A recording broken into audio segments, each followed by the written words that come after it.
General neurologic exam. Begin the neurologic exam by examining the cranial nerves.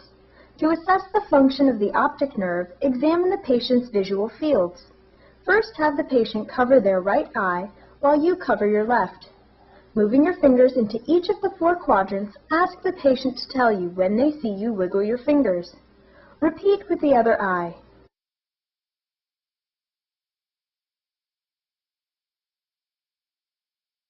Then, with both eyes open, ask the patient to identify on which side you are moving your fingers, left, right, or both.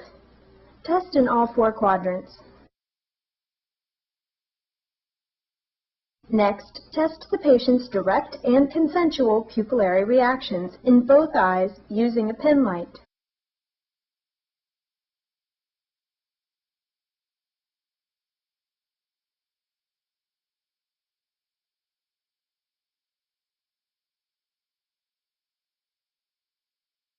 Then check accommodation by having the patient switch focus between your finger held close to their face and a distant point across the room. Look for constriction of the pupils when the patient focuses on your finger. To test cranial nerves 3, 4, and 6, examine the patient's extraocular movements. Instruct him or her to keep their head perfectly still while they follow your fingers with their eyes in a large H shape. Remember to test convergence.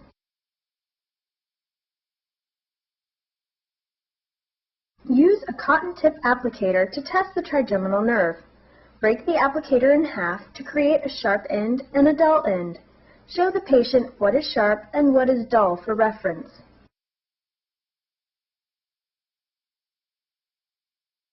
Then, with their eyes closed, ask the patient to identify if you are touching them with the sharp end or the dull end. Test in all 3 domains of the trigeminal nerve bilaterally.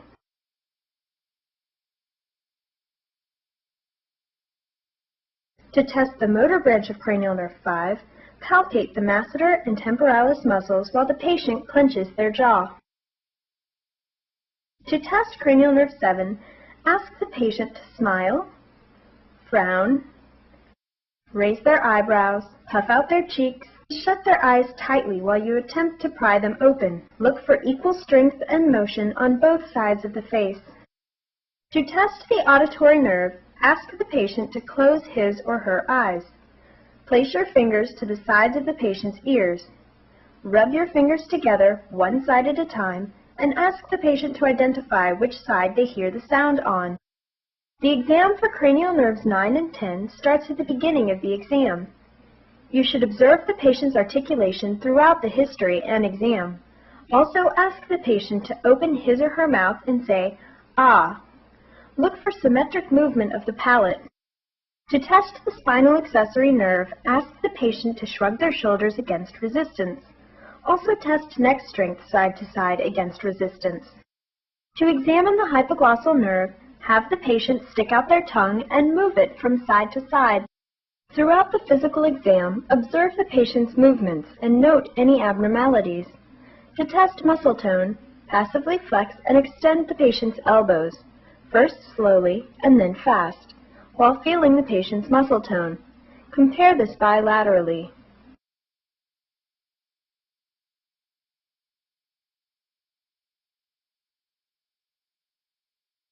Next, compare the patient's strength against resistance from side to side. Have the patient adduct their shoulders, testing C5, flex their elbows, C6, extend their elbows, C7, and spread their fingers, C8. Also test opposition of their thumb to their pinky. Later, you will learn how to grade their strength on a scale of 0 to 5.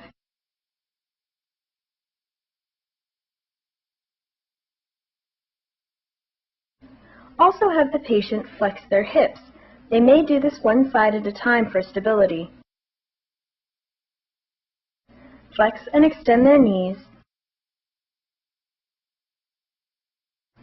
Dorsiflex their feet and plantar flex. To assess the integrity of the cerebellum, first perform the finger-to-nose test. Hold your finger about 14 inches from the patient's face. Ask the patient to quickly touch their nose and move to your finger. While the patient continues to do this, move your finger around and see if they can follow. Another helpful test is heel-to-shin testing. Instruct the patient to place one heel just under the opposite knee and slide it down to the ankle. Repeat on the other side.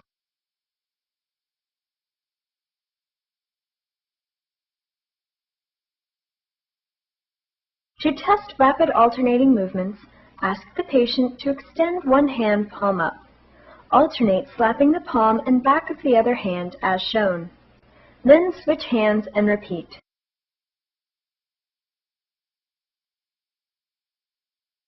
To perform the Romberg test, ask the patient to stand up and put their feet together.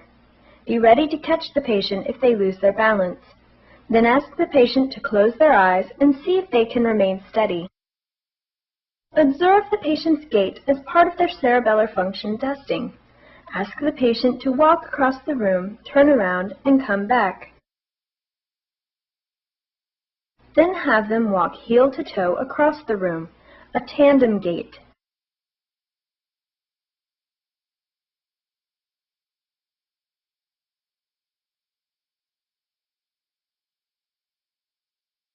Ask the patient to return to you walking on their heels. Then have them walk back across their room on their toes. Test the patient's deep tendon reflexes using a reflex hammer. The biceps tendon is located towards the middle of the cubital fossa. You may ask the patient to make a fist to help find the tendon. Then have the patient relax their arm. Place one finger firmly over the tendon.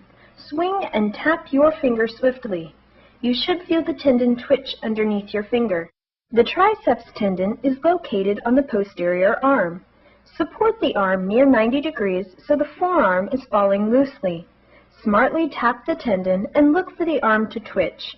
Always compare reflexes bilaterally.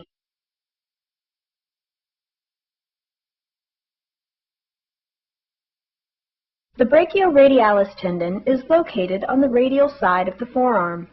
Place your finger firmly on the tendon and smartly tap with the hammer, looking and feeling for the reflex.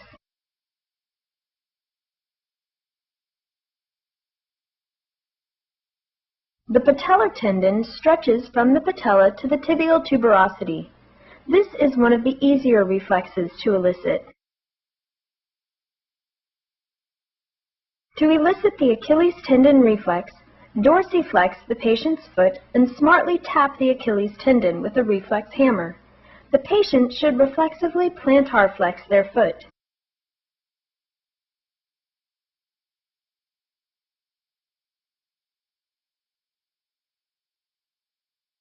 To test for the Babinski sign, use the tongue depressor or other rigid disposable object. Stroke the depressor firmly along the lateral aspect of the sole from the heel to the ball and follow the ball medially. The toes normally flex downward. If they extend up, an upper motor neuron lesion may be present. Test the patient's vibratory sensation on their index fingers and great toes. Hit the tuning fork on the palm of your hand. Then have the patient close their eyes. Place the base of the tuning fork on the patient's distal interphalangeal joint and ask them when they feel the vibrations. Be sure to intermittently stop the vibrations and test the patient to ensure they are not mistaking the touch of cold metal for the vibratory sensation. Use the same technique on the interphalangeal joints of the great toes bilaterally.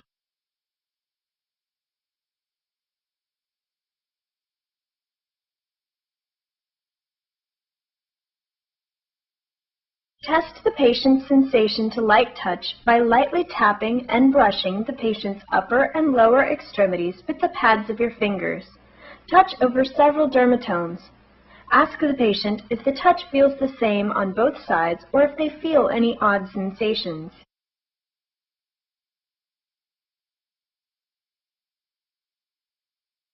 If you suspect decreased hearing, use the Weber test. Place the base of a vibrating tuning fork on the center of the patient's head. Ask the patient if they hear the sound equally in both ears. If one sounds louder than the other, hearing loss in one ear may be present. If the patient is hyperreflexive, use the test for clonus. Support the knee in a flexed position. Ask the patient to relax and then sharply dorsiflex the foot. Feel for any continued oscillations between dorsiflexion and plantar flexion, called clonus. This is a sign of central nervous system disease. Normally, the ankle will not respond to this stimulus. Test proprioception bilaterally on the index finger and great toe. Grasp the proximal interphalanx with one hand to hold it still. Grasp the distal interphalanx with your other hand. Be sure to hold the sides of the toe so the patient doesn't feel pressure on the top or bottom of the toe. Have the patient close their eyes. Position the toe either flexed up or down and ask the patient to identify the position. Repeat on the index fingers.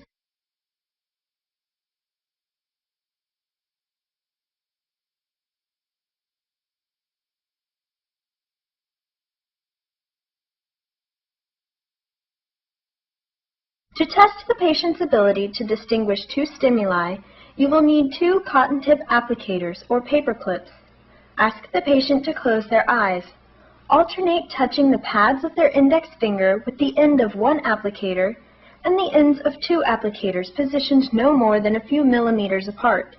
Ask the patient to identify if they feel 1 point or 2.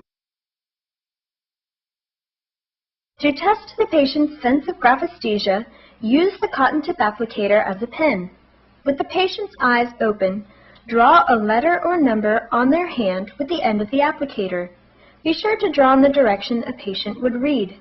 Repeat this with the eyes closed, using a different letter or number, and ask the patient to identify what is written.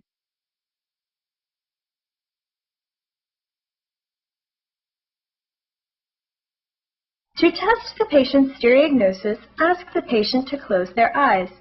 Place a common object in their hand, such as a key or a coin, and ask them to identify the object by feeling it.